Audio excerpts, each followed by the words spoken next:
Welcome to infinity law house YouTube channel.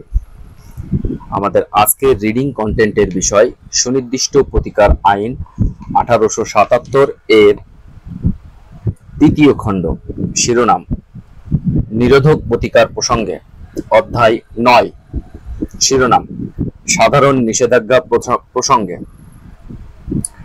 Infinity law house YouTube চ্যানেলে reading কন্টেন্টগুলা মূল আইনের উপর ভিত্তি করে তৈরি করা হয়েছে।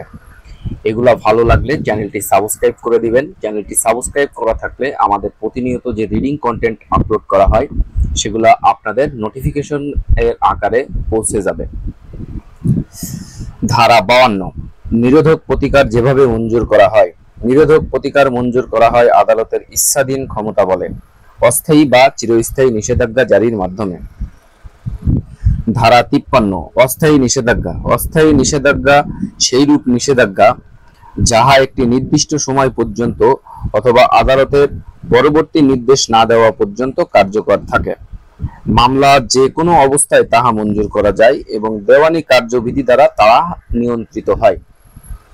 চিরস্থায়ী নিষেধাজ্ঞা। চিরস্থায়ী নিষেধাজ্ঞা শুধু শুনানির পর মামলার গুণাগুণের উপর ভিত্তি করিয়া প্রদত্ত ডিক্রি দ্বারাই মঞ্জুর করা যায়।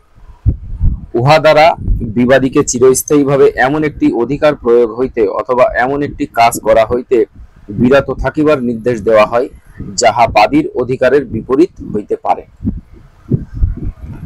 ধন্যবাদ।